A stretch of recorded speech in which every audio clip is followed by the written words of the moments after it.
Welcome to Security Dilemma, a podcast by the John Quincy Adams Society. I'm A.J. Manuzzi, joined by my co-host John Allen Gay, as we have a conversation with Jasen Castillo and John Schuessler, both associate professors and co-directors of the Albritton Center for Brand Strategy at Texas A&M University.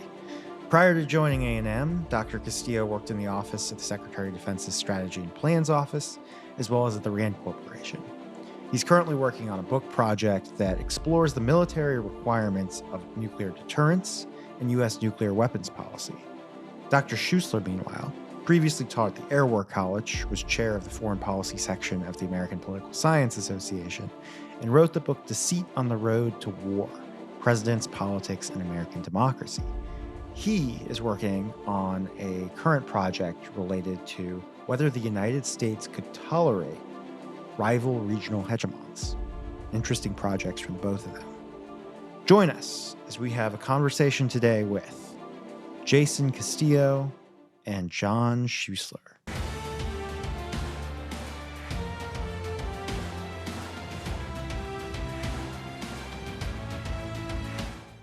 Welcome back to Security Dilemma, gentlemen. You both are longtime realists. We're really fortunate to have both of you here today.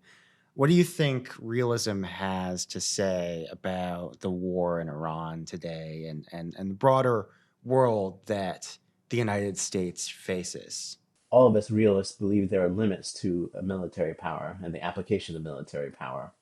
And I think the thing that struck me the most is, did we not learn the lesson of Iraq in 2003? So that was a country where we actually achieved one of our war aims, which was regime change. But it was a country that's basically half the size of Iran, and we used ground forces. And then we decided, oh, let's do something different. This time we'll pick on a country that's twice the size, and then we'll just use air power. And shockingly, we're discovering that there are limits to what you can do with air power alone. We have stumbled once again into Barry Posen's contested zone, and we're being punished for it. So as a realist, not surprised this is turning out badly. Excellent points. I would just add two.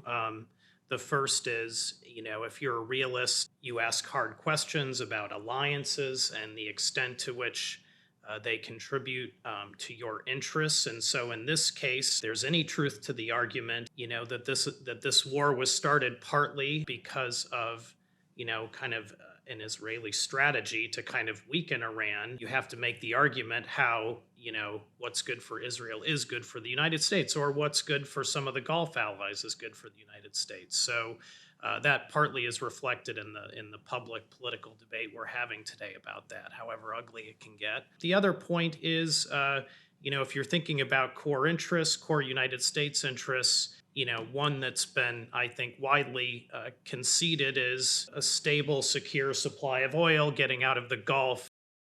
And so if a casualty of this war is threats to that because of the closure of the Strait of Hormuz, this is another way in which the war is arguably quite counterproductive. Dr. Castillo, you are working on a book that focuses heavily on extended nuclear deterrence. I'd love it if you could tell us a bit about that and what kind of inspired you to take on that project. It's the book that I was not allowed to write in graduate school because in the late 90s, I was told I would not get a job if I used nuclear weapons in a dissertation title.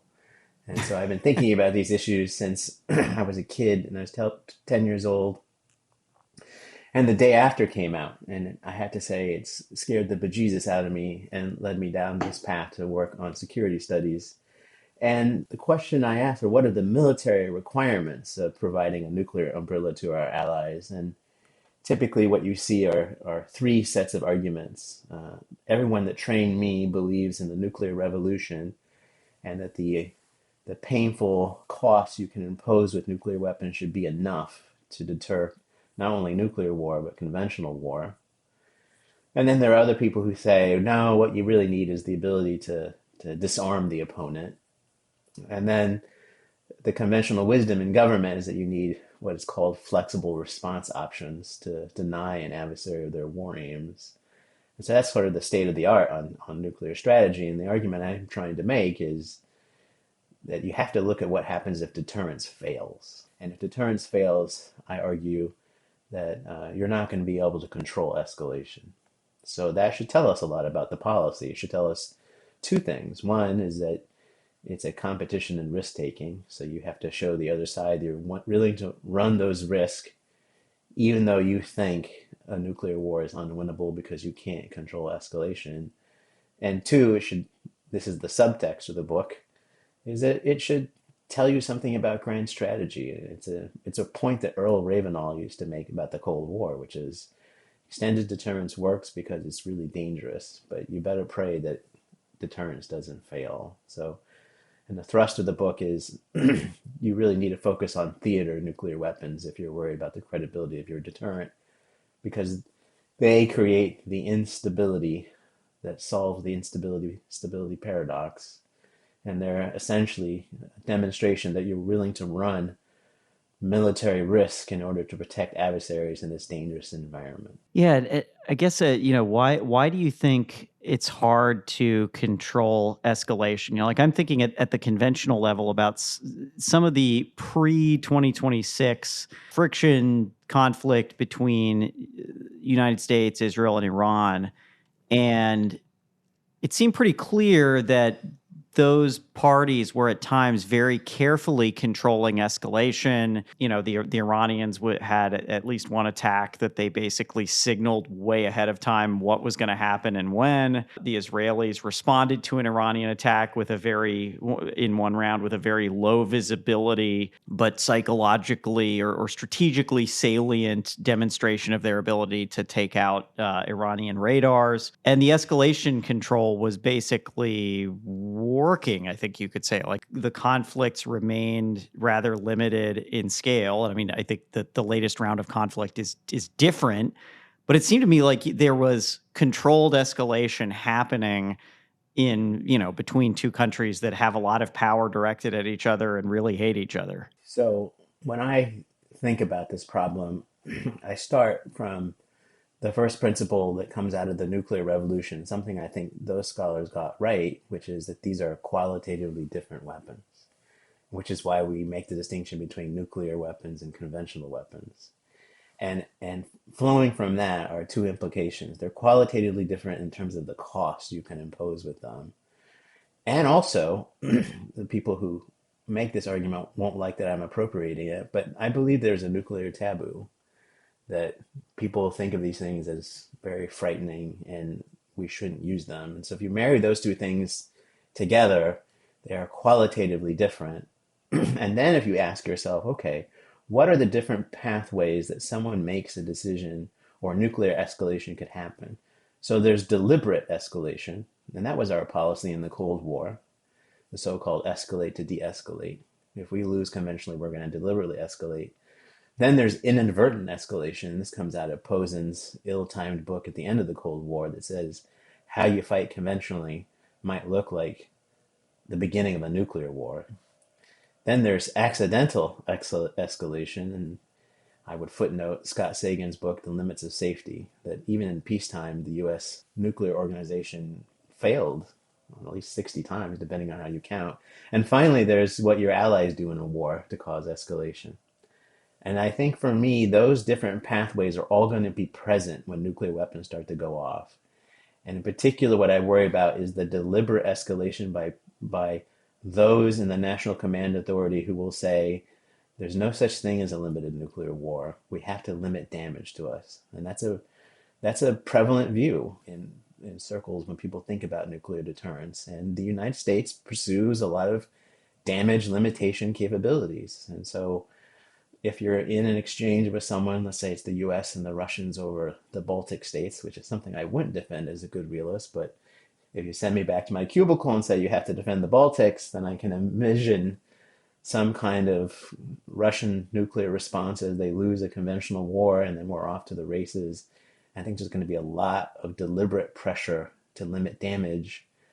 And compounding this, the other side will know that you have a lot of pressure to limit damage. And so you get into that reciprocal fear of surprise attack. Everything I've laid out so far, though, is kind of rational. And the reason I borrow heavily from Schelling is that we can also map irrationality onto this. And that is bounded rationality fails, standard operating procedures fail, people are afraid, they're confused, mistakes are made.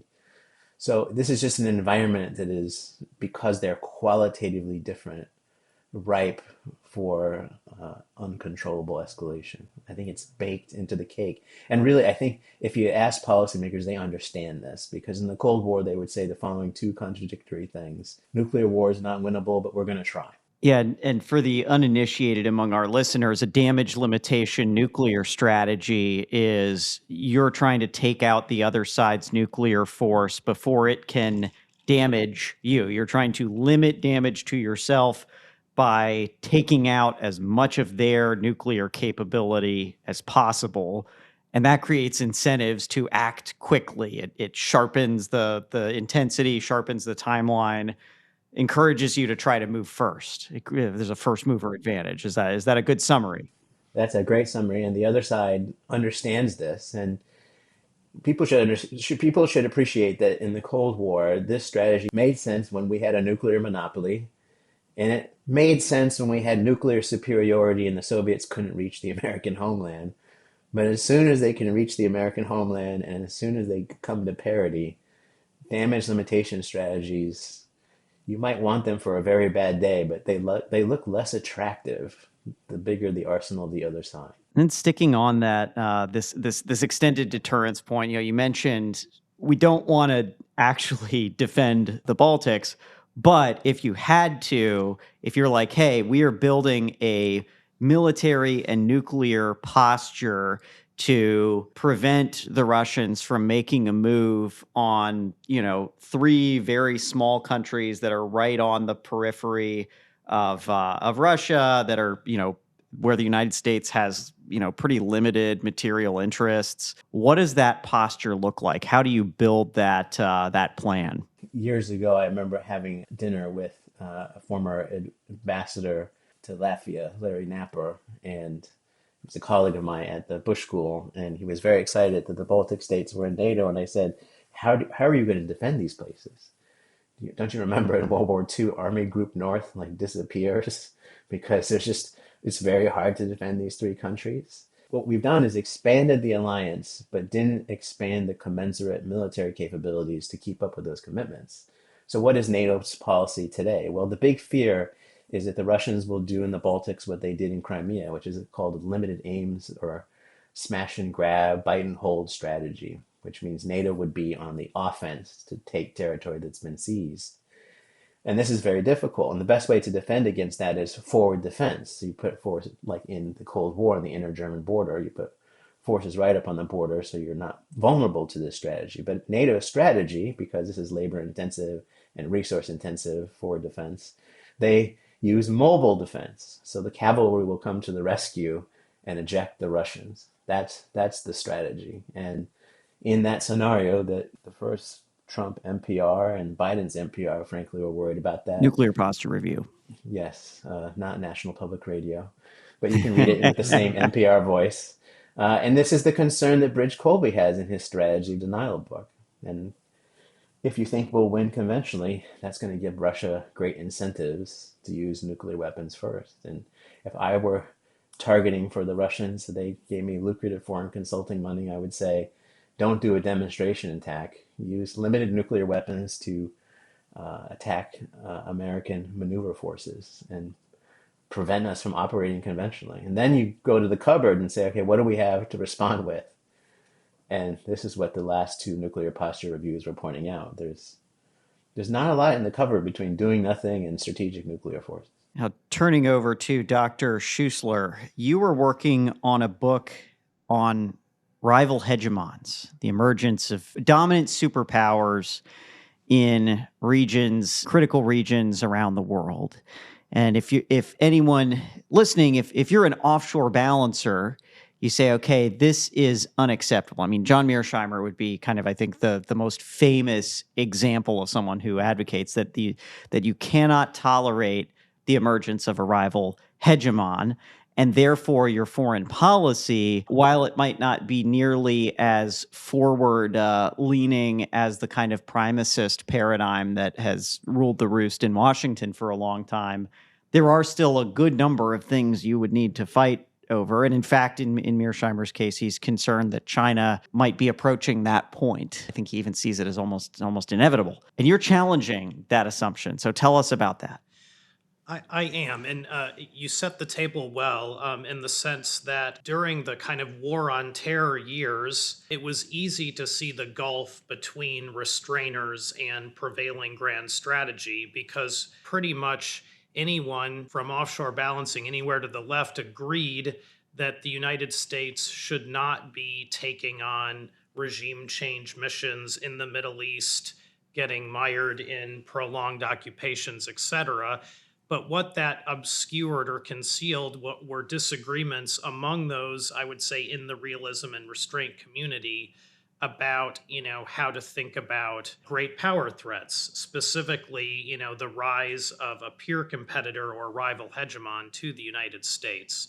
As you said, John Mearsheimer and other offshore balancers, including my very close friend Jasen Castillo, would argue that it may not be worth fighting to depose Saddam Hussein in 2003, but it might be worth fighting to stop China from dominating its region because of the mischief it could do if it were to become a regional hegemon. So what kinds of mischief? The main one cited has been the ability to meddle in our neighborhood, the Western Hemisphere. So, I think the best framing of this is, why is the United States able to, quote, meddle in so many other regions of the world? Because we are a regional hegemon here in the Western Hemisphere. There are no local threats tying us down. And so we don't want China to have the same ability to meddle in our hemisphere that we have. I guess one of the main points I'm trying to make in the book is, how threatening is meddling? I think we can all agree that we would not like a rival hegemon like China to have the ability to flood large forces in close proximity to us so that they could then impose some kind of costly defeat on us close to home. I just can't envision a scenario where that's remotely feasible. If you look at the pre-World War II debate about what would happen if the Axis won, even those who were interventionists conceded that the Axis would have a hard time invading the United States, simply because they wouldn't have the access they needed, especially to bases, to make that feasible. Another argument has been layered on for why you don't want to see a rival hegemon, which is the economic closure argument. That, for example, China, if it were a hegemon, could restrict our ability to trade and invest in its region, and that this would pose a threat to our prosperity or latent power. I think there are answers to this too. Part of it is a kind of mad logic where if we depend on economic access abroad to be prosperous, I would imagine China would too. So it's not clear the incentives would be there for the United States and some rival hegemon to fully cut each other off from trade and investment. But beyond that, hegemons are about as self-sufficient as you can get, not completely, but if you look at most of the trade the United States does, it's with its immediate neighbors. And so I don't think the incentives are there for closure, nor do I think closure, again, would pose such an existential threat that it would be worth fighting another world war over. So that's the gist of the argument. Yeah, and I mean, obviously, I think we've identified China as the only global actor really capable of becoming such a regional hegemon. Correct. What do you think would have to happen for China to become a regional hegemon? Well, and this is a point, thank you, that I didn't really make in the first go around. I think restrainers have not had to confront what kind of threat would a hegemonic China pose squarely, because the barriers to becoming a hegemon in the first place are so substantial. If you look at China and its neighborhood, there are other major powers there with nuclear weapons. The distances are significant. You're talking about projecting power over water. Probably more likely than a Chinese hegemon is kind of some kind of no man's land where, projecting power in the region just becomes prohibitively difficult for everyone. So I am engaged in a bit of an academic exercise here, which is, let's say China surmounted those obstacles. How dire would the threat be? But I don't think it's illegitimate for realists and restrainers to say it's not going to get to that point. We do live in certain ways in a defense dominant world. That's kind of a core part of the case I'm making, but also a core part of the case that offshore balancers or other restrainers would make for why, China, we can contain China, and it's not going to become a hegemon in the first place. Yeah, you mentioned the defense dominant world. And in relation to your broader argument about a rival hegemon and the value of the freedom to roam, the meddling, like one of the things that has been really interesting to see over the Iran war, over the Ukraine wars, you see even like great powers or great power light states, struggle to impose their will on recalcitrant regional powers with theoretically weaker militaries. And, you've seen them able to leverage the advantage of the defensive, be able to just impose costs that great power might find unacceptable. How are these kind of observations about the nature of 21st century warfare weighing into and informing your work on this project? Well, I'll give a two-part, answer, which is that at a basic level, I'm kind of positing defense dominance and taking it to what its logical conclusion. And I haven't talked about nuclear weapons, which Jason's already addressed. But if you think about all the obstacles to kind of imposing your will on formidable competitors that are out there, it's striking that we are as concerned about those competitors as we are. That's a basic theoretical point. I think more narrowly, though, this is where, Barry Posen and his Command of the Commons work from the early 2000s has so much enduring value, because in that very article, he talked about two things: the unique advantages that the United States gets by being able to project power through the commons, the sea, the space, the air. This is how we're able to meddle and roam. But he noted the other part that's not as, I think, cited is the contested zone, that the closer you get to a formidable defender, the harder it is to command and to project power. And I wouldn't say I'm not as much of a bombs and bullets person as Jason, but I think the sense is that the contested zones are growing due to changes in technology and the way they're being used in warfare. I have seen at least one friend in the security studies community, John Caverly, he's talked about, what happens in a world where no great power can project power in a significant way because of these defensive obstacles, these growing contested zones. Does that mean there are no great powers out there if we define it in offensive meddling terms? It's a very big conceptual question, but I didn't mean to preempt John. He's still getting these ideas out there. So.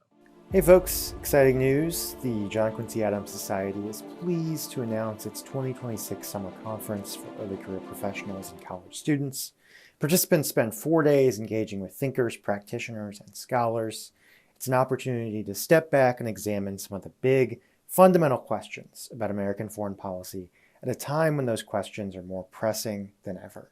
With major transformations underway in the U.S. national security space, policy shapers in all parts of the political spectrum will need to feel comfortable talking not only about tactics and tools, but also about goals and ends. The 2026 conference will proceed in two major parts.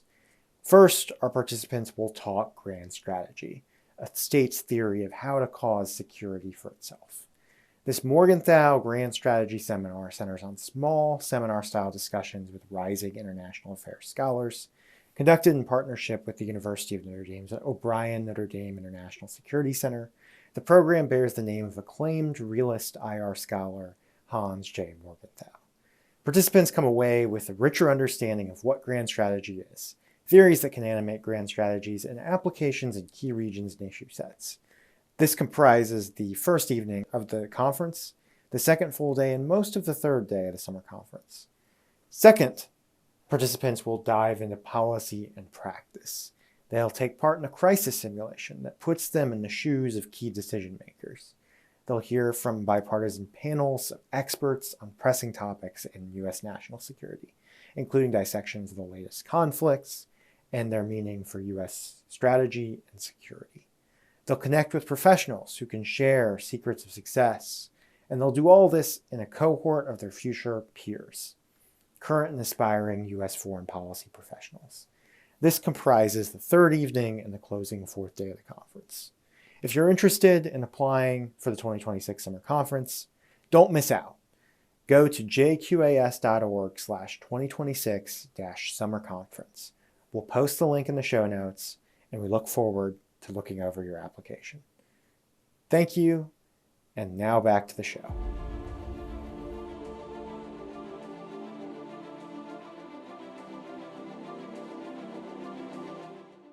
I wanted to get back to something that I think we've all been observing.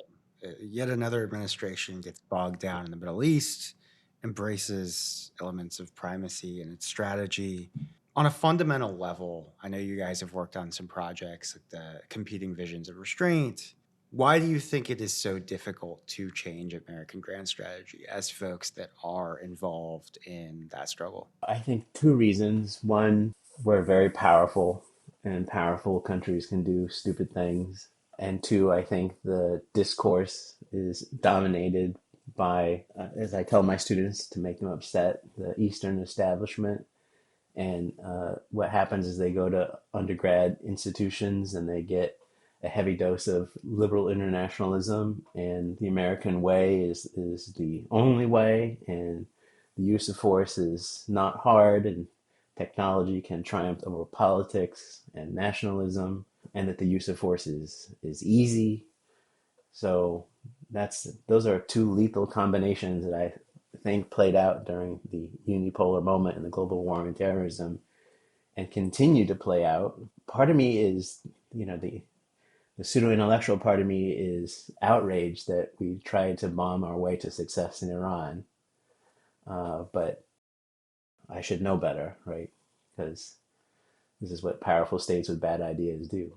Yeah, I would echo both of those and maybe put a slightly different gloss on each. So in terms of the United States and its power, the way I would put it is we have the luxury of defining our interests, I'd call it in order terms. So, most great powers most of the time have to focus on things like security against neighbors and so on and so forth. But, as Stephen Wertheim and others have pointed out, starting at the end of World War II, we've kind of had the luxury of saying, no, our vital interests are are bound up in a broadly friendly international order. And once you've kind of gotten used to luxury goods, as we know, it's difficult to go back. I think the other point I would make, adding to the point about the establishment, is it's easy for us as realists and restrainers to kind of point out that allies, they entangle and, they recklessly drive. And there's truth to that. But if you're an American, if you're at the pointy end of the spear in American grand strategy, you spend most of your time working with allies and partners. They become basically the core of American grand strategy, which, by the way, is very clear and deep engagement in the Brooks and Woolworth treatment. It's all about alliances and partnership. I think it's legitimately difficult to not have those alliances and partnerships become ends in themselves, because that's what you do as a grand strategist, is you work with allies and partners to project influence and solve problems in other regions. It's just a hard drug, to kind of get off. So, yeah. I was thinking about kind of a riff on that. I was at the launch of Stimson's new project on U.S. alliances and partnerships yesterday. One of the things that immediately struck me is I'm in the audience and I'm hearing all kinds of people speaking in the languages of allied countries in this audience, because their embassies are the ones that are all sending people and their media are the ones that are covering it. And if you are in the sociological world of a DC think tanker or policy person, you will encounter a lot of allied perspectives. And I think it would be very easy in that situation to forget that the people that you serve are actually the American people. You know, the little guy at the diner 500 miles away who might not know the name of half of the countries that you're interacting with is actually your client, not the people that are coming from abroad to involve America in their foreign policy and its goals. I mean, it's just something that's really striking when you're in Washington. And maybe just a quick additional note, there's a lot to admire in these allies and partners. Yeah. I taught in a war college context. I had officers from these countries in my seminar. They're exceptionally serious people. They're good stewards of their country's interests. So just to be clear, I think one danger with realism and restraint can be kind of taking the cudgel to allies and partners for being, devious or, manipulative. That's not really, I don't think anybody here was implying that. I think the point is just that we are, nation states have overlapping but not identical interests. And so the United States just needs to be careful not equating its core interests immediately with those of others. So the way you've described it, it sounds like equating the structural problems and ascribing it to like an individual, ally, almost like personalistically, like, oh, the problem derives from the distance and the differentiation and interest between these two countries or between any two countries that are allies rather than, they are bad allies because they're not following us into war with Iran. That's correct. You can think like a realist and restrainer and not just dislike Europeans or whatever tends to happen. It's an important distinction. So I like Europe, especially on vacation. And we'll give it to Japan and South Korea while we're at it too. Very, very wonderful places. That actually raises a related question for me, for Dr. Castillo. We've talked before about the sort of singular model of thinking about American nuclear strategy and the way that kind of the loudest voices in Stratcom or in DC have often dominated the conversation.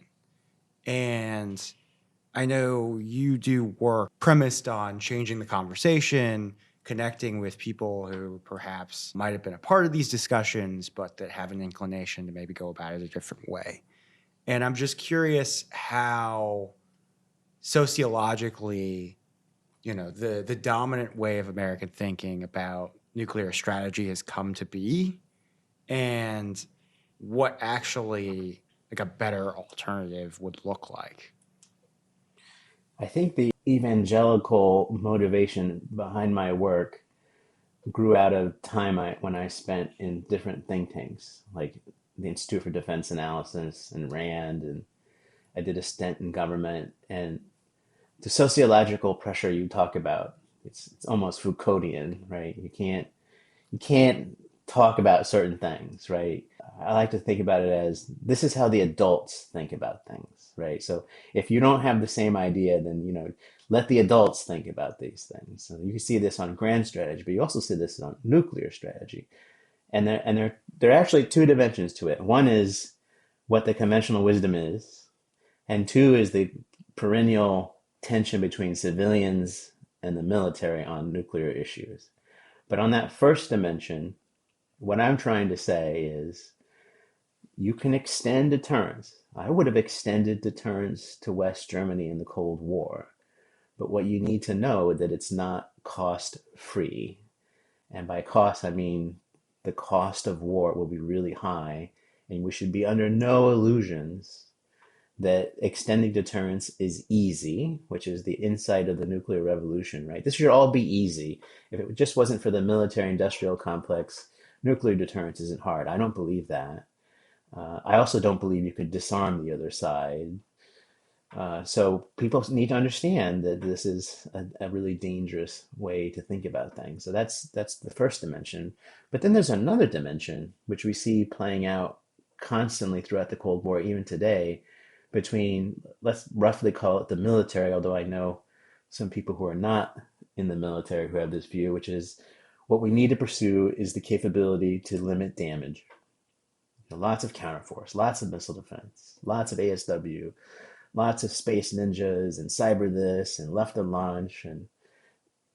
And then the civilians who say, well, that's all very interesting, but what if none of that stuff works? Like, we're not confident in that. And so then they pursue flexible response. And that's where most of the adults are. That's where the conventional wisdom is. That's where well, every nuclear posture review makes the argument for a version of flexible response. So there really are two dimensions to this debate. And I want to highlight that extending deterrence with nuclear weapons, you can do it. I would have done it in the Cold War, but it comes at a cost.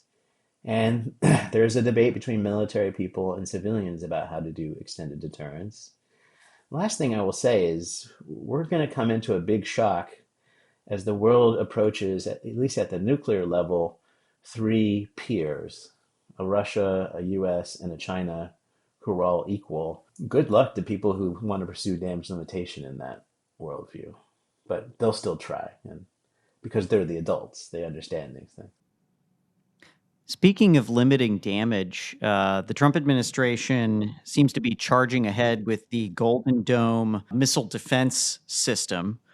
And I'm curious what your thoughts are on this program.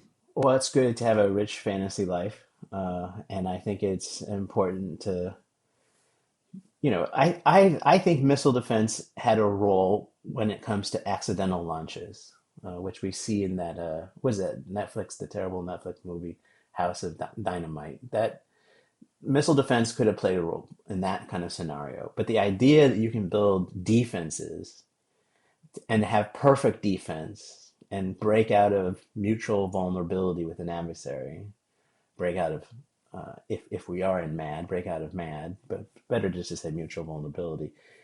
I can understand the appeal, but A, I don't think that's possible. B, what I've learned from the two conflicts we've had in Iran now is that interceptors, hitting a bullet with a bullet is a really hard thing. And then when add nuclear weapons to it, I think that's a very difficult thing. And then if missile defense then is imperfect, then what you really have added is more counterforce, which gives the other side incentives to strike first, either in a crisis or as a conventional war is going on. So I'm not sure it's going to work. It'll be imperfect. And if it's imperfect, it's going to cause instability, either in a crisis or a war. And in addition to that, I know Charles Glazer in his new book, Retrench, Defend, Compete, he has a whole section dedicated to U.S. nuclear strategy. And he says, among other things, number one, that we could defend our allies in East Asia if you want to do that, without a damage limitation capacity. And then also that we would be unlikely to be able to develop the requisite technology, particularly in the ISR domain, space-based radars and the missile defenses capable of maintaining a damage limitation capacity in the long run, provided China just makes appropriate, in turn, countermeasures. By the way, we're hosting a reading group on that book, folks, at the end of the month. I should join because I haven't read Charlie's manuscript, and he was supposed to come out to A&M, but the weather got the better of us.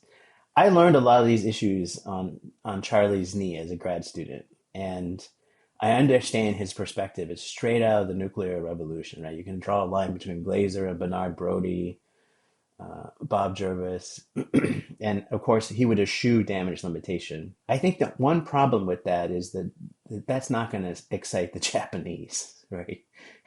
If you tell them we're going to protect you with counter value second strike forces, and don't worry, the war won't ever happen because we have counter value secure second strike forces, allies tend not to like that. They want to know what's your next best option. And once you get into that realm, then you're in that realm of, okay, do I need counterforce for damage limitation, or do I need counterforce for limited options? And what kind of limited options are you going to have? Because the objective here one of the objectives of extended deterrence is not only pursuing American interests, but also pursuing a subsidiary interest, which is you don't want these guys to go nuclear.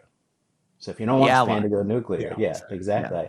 you don't want the Allies to go nuclear, then I'm not sure they're going to be excited by a limited deterrent. And that was the West German experience, and it continues. I've been in meetings where in conferences and meetings with Japanese policymakers, and you tell them that don't worry, we have really good conventional forces, they're going to say, well, what about the counterforce? What about damage limitation, right? Because they want to know that you can protect their societies from being hurt. I know Dr. Schuessler's done some work on coercive bargaining within alliances and alliances writ large, all around the topic. Kind of curious how you see Trump's approach to allies and U.S. alliances fit in. There's often the argument that these reassurances are good for U.S. security, pursuit of its interests, but of course there's also the counter that there is such a thing as excess reassurance, especially when there are not very sizable or meaningful U.S. interests at stake. So what do you make of Trump's approach to U.S. alliances? Is it really that different? I think this is something I've heard Jasen say several times. President Trump is great for provoking debates, but you don't want to take his answer, right? So he surfaces problems, but often you don't like the way he's solving them. And so in this case, the article you're referring to was with Josh Schifrinson.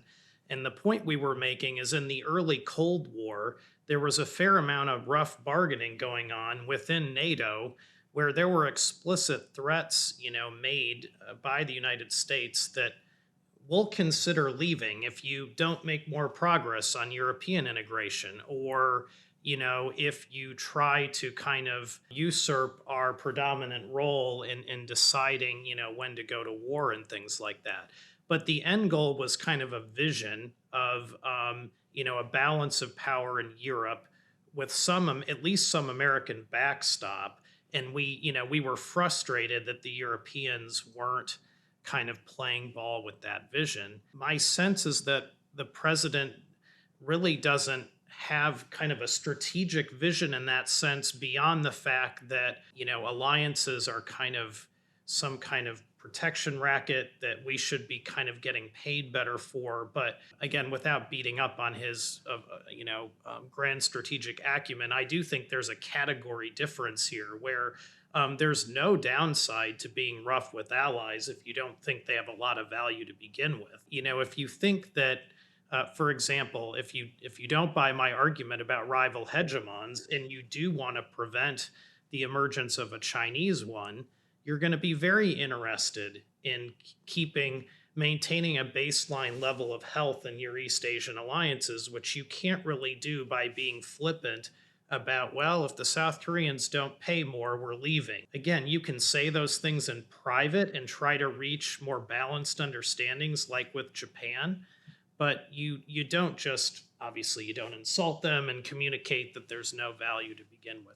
On the European NATO front, actually just recently, within this past week, Secretary Hegseth ordered a withdrawal of a brigade of U.S. forces from Germany within 6 to 12 months was the timeline that was articulated.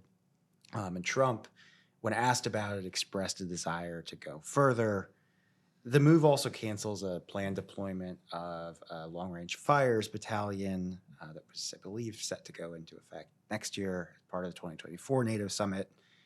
How would you respond to some of the predictable criticisms that have come out of this, that it sends the wrong signal to Putin, that it's bad for U.S. interests? So I don't think the problem here is the signal it sends to Putin, because Putin has his hands full with the war in Ukraine. And without getting into who's to blame for that war, I don't think Putin or Russia had designs on Germany in any way or in anything much beyond their near abroad. I take the Baltic scenario seriously that Jasen brought up. But now that said, I think the issue with this move is that it's so transparently in retaliation for a slight that the president perceived from his German counterpart, who did speak undiplomatically about us being humiliated in Iran. Fair enough. But again, this is not the reason you make moves like this. It needs to be underpinned by some strategic vision about, a rebalanced role in Europe, more strategic autonomy there, et cetera. I don't know what Jasen would add. But. In a way, it's consistent with the vision that that Bridge Colby has offered, that the Europeans do conventional deterrence, we'll do nuclear deterrence. Militarily, I don't think it's that significant. Not only does Putin have his hands full, I just think this war, a la Jeffrey Blaney's books, has demonstrated that the balance of power is not so bad in Europe. This is a country, Russia, that is having trouble invading eastern Ukraine. So what I think I would object to is I want Europe to do more. I like allies. I don't want to get rid of NATO, but I want to shift the burden. So the question is, how do you do that? Since we're a giant moral hazard by design. And I think I would have preferred less true social, less invective at the Europeans and more behind the scenes and saying, hey, we've got a China problem. I don't need you to help me with the China problem. I need you to help me with the Europe problem, and work in that way. And so it could be, the byproduct of all this Strum and Drang is that the Europeans are starting to wake up. Curious, just sticking with that, I've definitely seen this idea circulating both in America and Europe of, hey, the Europeans will shift into the foreground on conventional, and the Americans will shift into the background on that, but we will be providing nuclear deterrence and also, maybe some like special unique capabilities around intelligence or strategic airlift. And the question I always think of when I hear this is, how credible is that nuclear deterrent if we don't have much of a ground presence, if American troops aren't getting killed, if it's just kind of like a rhetorical commitment to use nuclear weapons when it's already hard to do extended deterrence and convince Moscow that we will trade Toledo for Tallinn? Right. So in an environment where the conventional threat posed by Russia is really high, it's not very credible at all. In this environment, I still think it's less credible, but the only saving grace is the Russian conventional threat is not very high, except in places like the Baltics. And so I think that the Europeans are going to be under great incentive to rethink the credibility of our extended deterrent in that context. Without conventional forces, and frankly, without theater nuclear forces that are ours, how do you make that credible threat? And that's why I think that in certain quarters, you're seeing consideration of force planning that involves new theater nuclear weapons. Because right now, all we have on the shelf in Europe is the dual capable aircraft delivering the B-61-12, and that's cold comfort for people.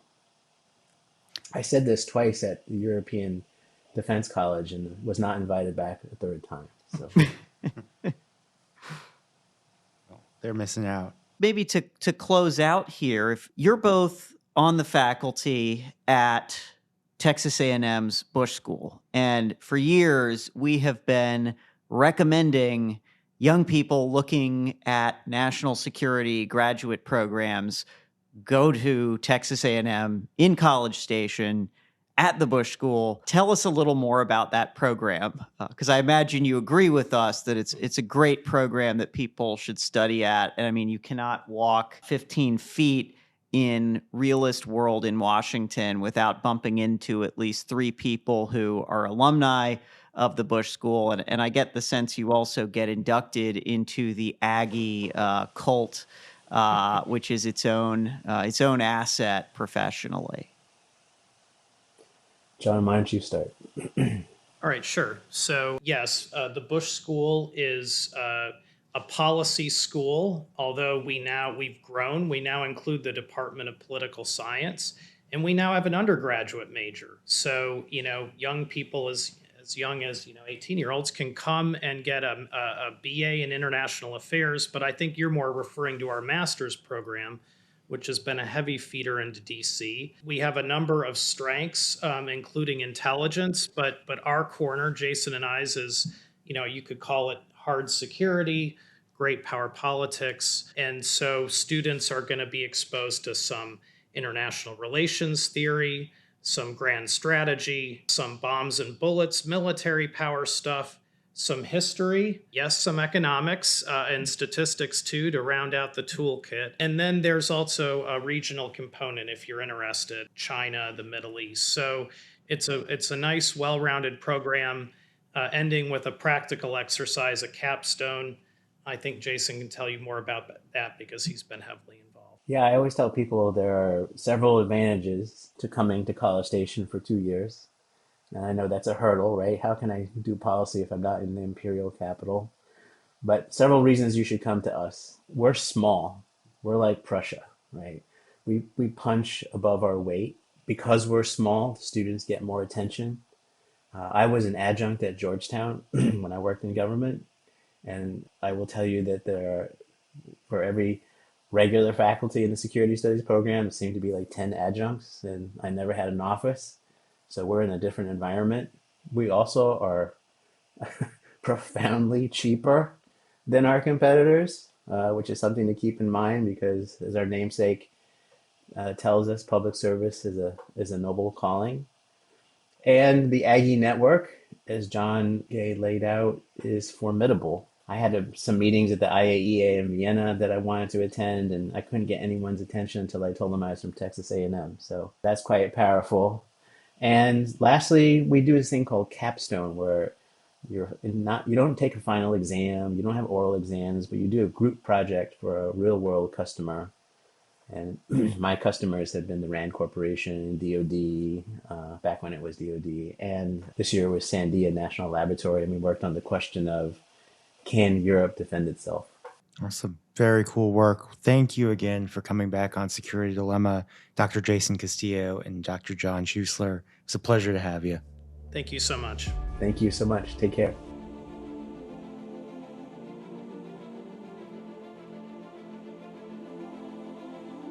Security Dilemma is a podcast by the John Quincy Adams Society. To learn more about our programs, visit our website at jqas.org. Remember to rate and review on your podcast app and join us every Tuesday for new episodes of Security Dilemma.